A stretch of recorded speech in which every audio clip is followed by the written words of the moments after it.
All right, so now we're getting into graphing a quadratic function or a quadratic equation by hand. Guess what? You're going to have to make a table. Guess what we start with? The vertex finder. Okay? You need to start in the middle. Okay? And as fate would have it, this x and y value that you find with the vertex finder is going to go in the middle of your table. So let's start with step one. We're going to make a table. Hey, look, it's already made. Okay?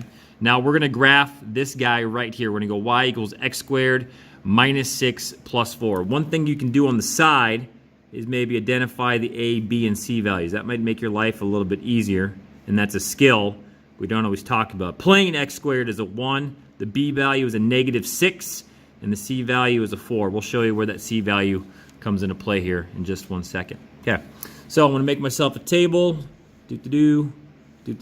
Usually about 5 coordinate points. You can make 7, you can make as many as you want. Usually about 5 coordinate points are going to be the best way to go. So there we go, I got 5 things. All right, so I'm going to put my vertex right here in the middle, but I got to find it first. So let's go ahead and find it. Okay, start with the vertex finder. Vertex finder is negative b over 2a. All right, so let's start there. So I got to go negative b over a 2a. Like I mentioned, the b value is already negative, so a negative negative would be 6. 2 times 1 is a 2. So 6 over 2 is a 3. Boom. Okay, that's going to be the middle of my table because the vertex is going to be the middle of my quadratic equation. Now, how in the world do I get a y value? Very simple, students.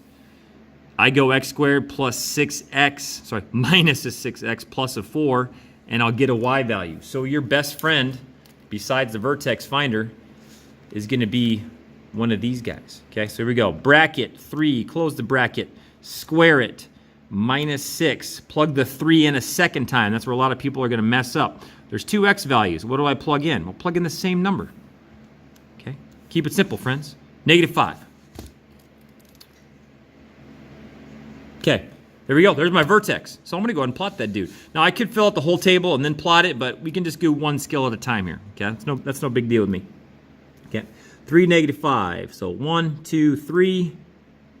Okay? And then negative 5. So there's negative 1, negative 2, negative 3, negative 4, negative 5. There we go. There's my vertex. So you are at 3, negative 5. Okay. Now, based off some common sense, my a value is positive, so you're probably going to open up. Okay, so I have a funny feeling my other quarter points, if this is in the bottom right, my other quarter points should be kind of in this area. Okay, now the second step, where do you go from here? I like to add 2 and subtract 2 from the x values and then find those y values. Now that's optional. If you want to have more coordinate points, then just go one at a time. Most parabolas don't move very far, 1 or 2 coordinate points from the vertex, so I like to go 2 coordinate points from the vertex. Okay, so what do you mean by move 2? Well, if I want to move 2 to the right, I would make this a 5. And if I want to move 2 to the left, I would make this a 1. So basically what I'm doing, if this is the middle, okay, this 3, I'm going to figure out where the coordinate point is at 5. I'm moving 2 to the right. And then 2 to the left. Now it's optional. If I wanted to find 4 and 2, I can do that. And that shouldn't take very long. Okay, but this is what I want to do. Now you're going to find something kind of crazy here. I'm actually going to do half the work. Okay, after we discover that you can only do half, that you don't have to do all of the work, I suppose. Watch this. Minus 6 times 5. Again, make sure, the nice thing about these calculators is it shows the work, so you can make sure you're doing it right, plus 4. Okay, so when I plug in a 5, I got a negative 1. Okay. Okay, so watch this, friends. 5, negative 1. Okay, so I got this coordinate point. You are 5 and negative 1. Okay, if you remember, the axis of symmetry is basically like a mirror.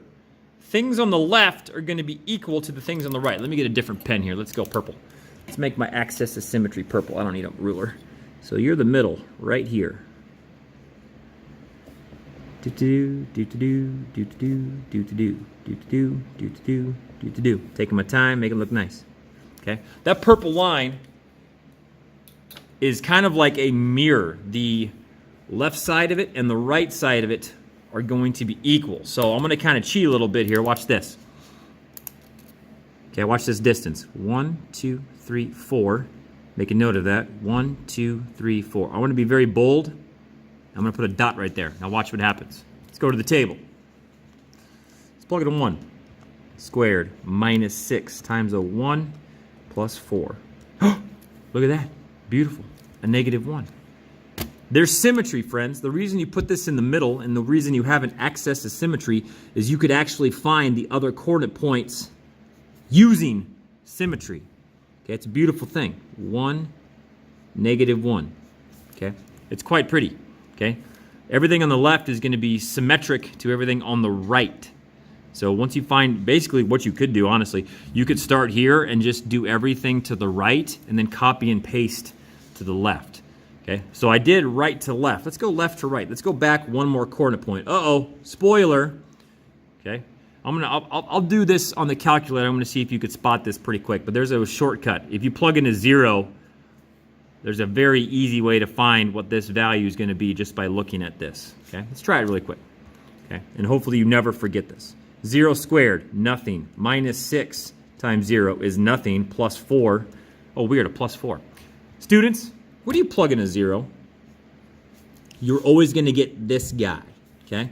The C value is called the y-intercept, and that's when x equals 0, okay?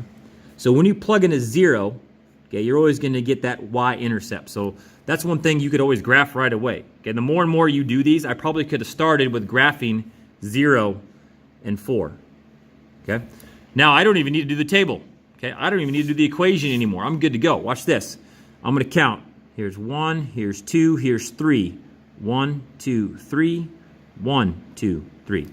I have a funny feeling this other coordinate point, 6 and 4, will also be in my table. Okay? I have a funny feeling. If I put a 6 here, I'll get a 4 here. Friends, there's symmetry here. Look at this. U and U are equal. U and U are equal. Symmetry. If the y values are equal, they're symmetric. It's kind of pretty. Now, if you want to get really mad at me, you could have made this whole table in a matter of seconds. Okay? So if you go back to your calculator and you go y equals, you can type your equation, x squared minus 6x plus 4. Then you can go to the table. What? What did I do wrong? I don't believe you. Oh, well, I did it backwards. What? Why is it there? Go away. Go away. 6 squared. Oh, I gotta go minus 6x, type it all over again. Weird. That was really weird. I'm not sure what I did wrong. Okay, go to the table. Oh, look at this. I have a table pre-set up from -3 to +3. Let's go with the tables right here. 0, 1, 2, 3, 4, 5, 6. Look at that. There's everything, almost everything from our table. I threw in the 2 and the 4 just for fun. So you actually could have made this table very quick, okay? But if you want to make the table by hand, which you should, I mean, you can at least copy it from here and at least write it out by hand because these are all of the coordinate points of your parabola. I know this video is going long, but this stuff is very, very detailed, and I wanted to map everything out for you. So whatever, you can fast forward, you can rewind, you can push pause, take a break. It's all good. So the nice thing about our calculator here is I got 2 and 4 already mapped out. Okay, it said 2 is at -4, so here's coordinate point 2 down to -4. Okay, again, symmetry. There we go. So there's 2 and -4, and then there's 4 and -4. Okay, so I got enough coordinate points to try to sketch this bad boy, but I'm not really sure how this is going to go. I'm very, very bad at sketching these. So parabolas are curves, so again, they're kind of hard to sketch. Just kind of do the best you can. Have a little bend in it. Okay, move the paper around, whatever's easier for your wrist. And wow, that's not horrible. I've definitely drawn worse than that. Okay, and then again, it goes up and up forever and ever. Okay, that's about it. Okay, so yeah, start with the vertex finder. That's going to be the middle of your table. Okay, I mean, you could guess and check till you find the middle, but look at that symmetry. Isn't that pretty? Okay, you can guess and check if you want, but this will never fail you. Okay, vertex finder will never fail you. There's your middle, and then move forward, move backwards. I use 2 because I'd like to gain some ground, but if you want to go 1 at a time, that's okay. So step 2 kind of has some wiggle room.